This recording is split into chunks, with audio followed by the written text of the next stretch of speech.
Hi, my name is Guido Friebel. I was asked to make a little video about myself and my research and what I expect from Forschungskolleg about my research. So I'm here in my garden, a garden that is much smaller than the beautiful one that you have in Bad Homburg, but it's still nice to be here and not just sit all the time in the office doing Zoom meetings with co-authors, PhD students, and so forth. So I'm very much looking forward to seeing my colleagues at Forschungskolleg. But in the meantime, here's a little description of my research and to what extent Forschungskolleg can contribute to it. So I'm an economist. I'm interested in organizations. I'm interested in the determinants of organizational structure, of careers, of incentive schemes, and so on.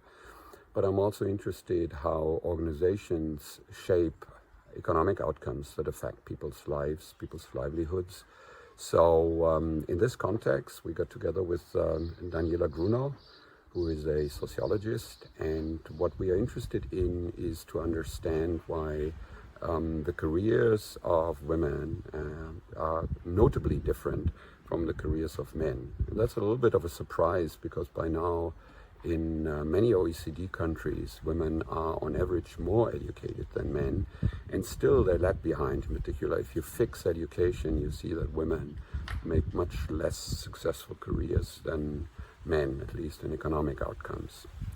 And what we believe is that you need to consider really two things. You both need to consider norms in society, and you need to consider organizational practices, managerial practices. And the reason why you have to consider both is that women and men in households, in families, bargain over the allocation of their time between household chores and childcare on the one hand side, and their career and other things they care about besides working in the household. And the thing is that both norms in society and the expectations of organizational practices will affect the outcome of this bargaining. And this may, for instance, explain why in Germany we have quite different outcomes for women careers than, for instance, in France or in the Scandinavian countries.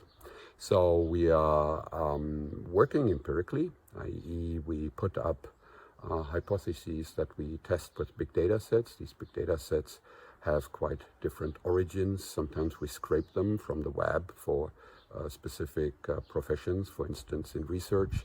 Sometimes we have access to big data sets from firms. So this is the personnel data from firms who we collaborate with. And then finally, we also carry out household surveys to better understand the determinants of these careers. We believe that this is a very fruitful perspective for something that is quite important in terms of policy. Now, what does Forschungskolleg contribute to this research? I think the most important thing is that perspectives are challenged. And what I much like about Forschungskolleg is that our empirical perspective is challenged by more normative perspectives. Many of the colleagues at Forschungskolleg have a different intellectual tradition than my own. I find that very useful, and I'm much looking forward to meeting colleagues again as soon as we're allowed to. In the meantime, I'm enjoying my garden, my research, and I wish you all a very good time in your gardens, and hopefully we see each other soon. Bye-bye.